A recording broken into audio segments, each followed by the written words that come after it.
Tonight on Carolina News, Election Day is officially over and Steve Benjamin is back in the mayor's seat. I'm Tim Jackman in the newsroom, and coming up, I'll bring you the latest on the Kenny Miles shooting and what USC students have to say about it. And find out how Richland County Sheriff's Department is attempting to keep gangs out of the Midlands. All this and more now on Carolina News. Live from the capital city, Carolina News brings you your news first, with breaking news and in-depth reporting. Up-to-the-minute weather, and all your sports news and highlights. It's all here, now, on Carolina News.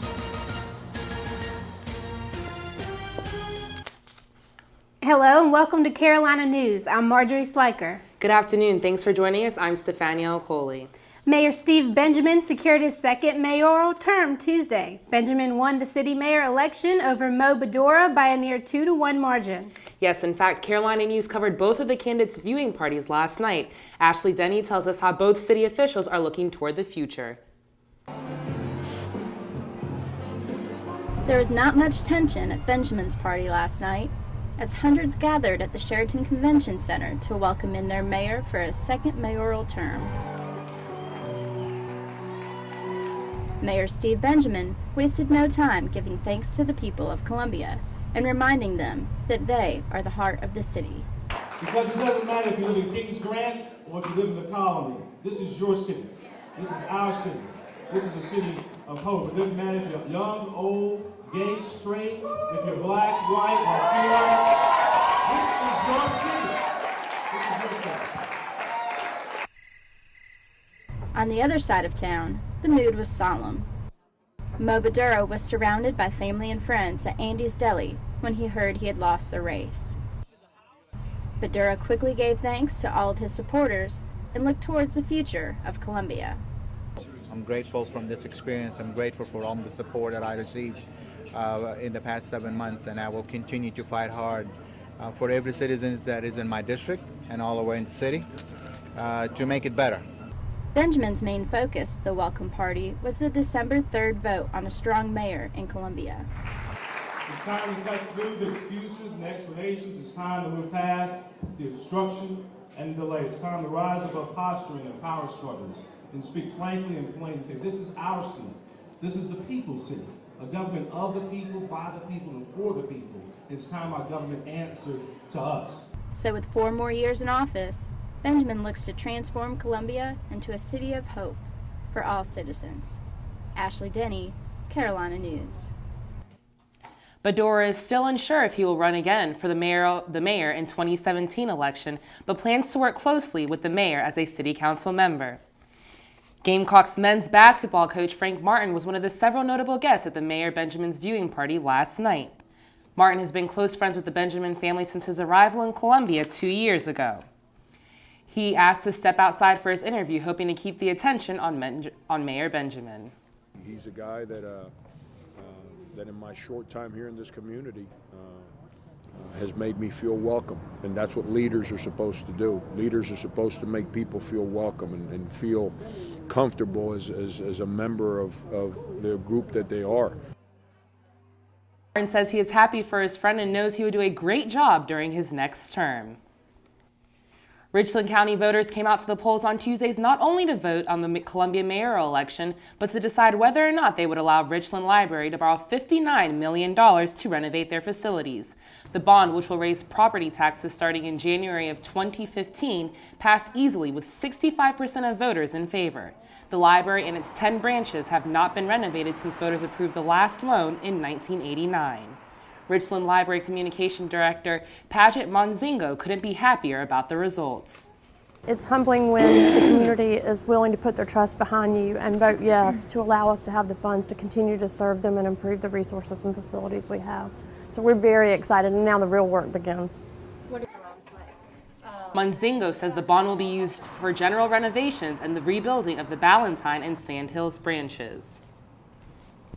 The shooting of former USC running back Kenny Miles has brought up more questions than answers. Our own Tim Jackman has been following the story today and brings us the latest from the newsroom. Tim? Thanks, Marjorie. There's a lot of mystery surrounding the shooting of Kenny Miles, which took place on Monday afternoon.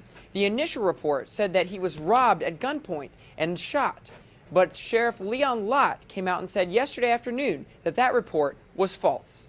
There was not an armed robbery at a church parking lot yesterday where Kenny Miles was robbed of his watch and his ring, and that he was shot. That is not a true report. That's not a true statement.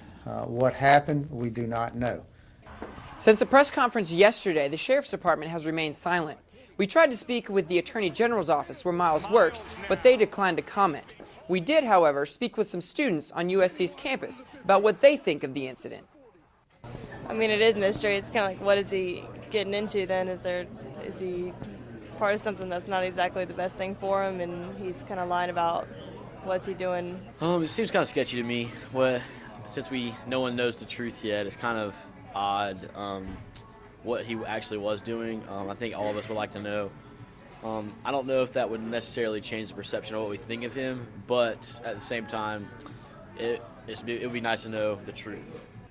According to the Richland County Sheriff's Department, Miles has not been released from the hospital.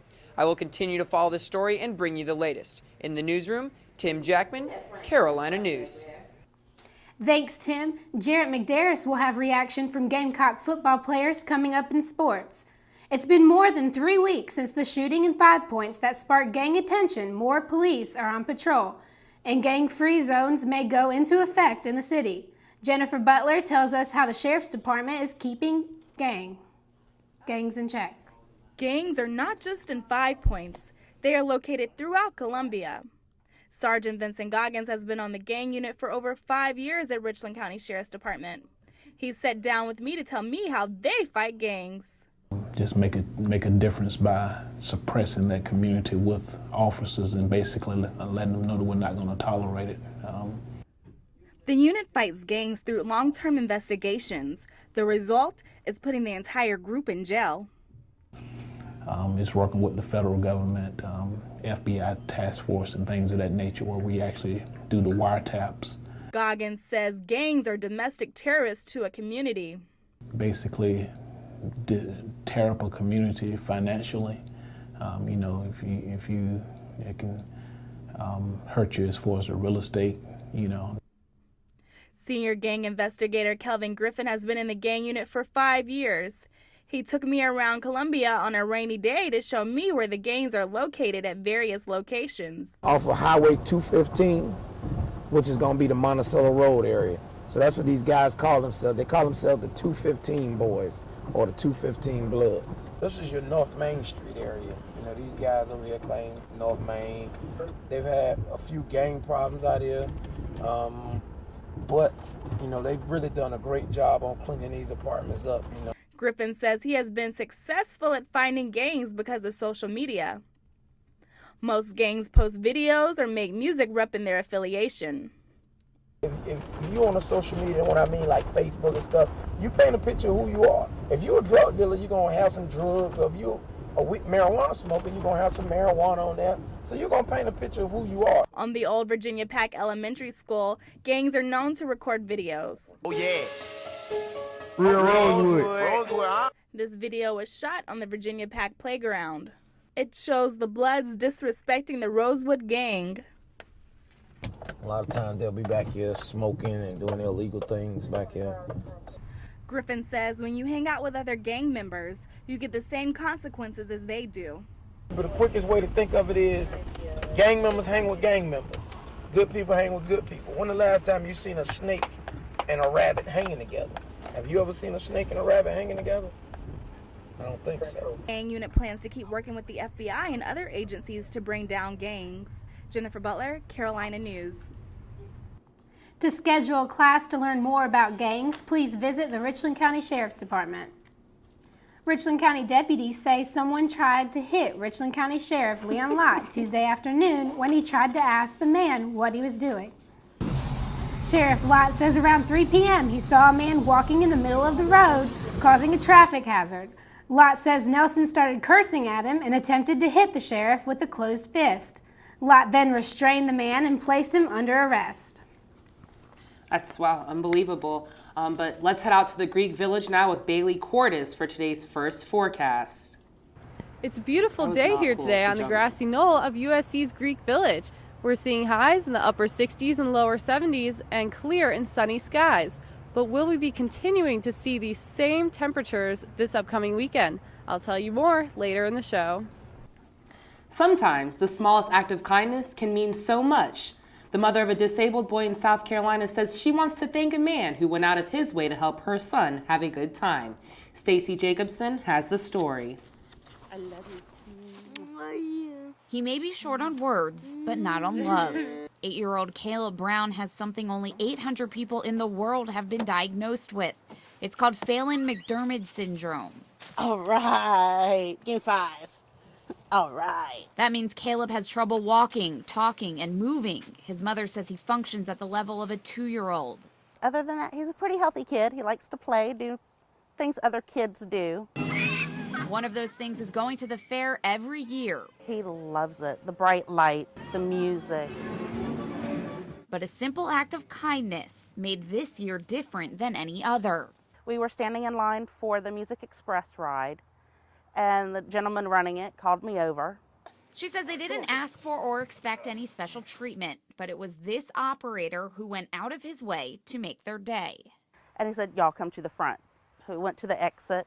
He let them get on where he didn't have to climb up the stairs when it ended, and then he moved the little tram around to the exit so he didn't have to walk all the way around. Brown says she wants to recognize Lavelle Thompson, the man who showed how such a small act of kindness can go a very long way. We could have stood in line with everyone else. It wouldn't have hurt our feelings any. But he noticed that we had a little something special and made sure that he got on the ride and had fun. And for a mother, that is priceless. Stacy Jacobson, ABC News 4. Wow, stories like that, they really get me. Yeah, they're really impacting. Coming up next, find out how taking the Carolina card off the campus has helped students and businesses in the area. Never look a howler monkey in the eye.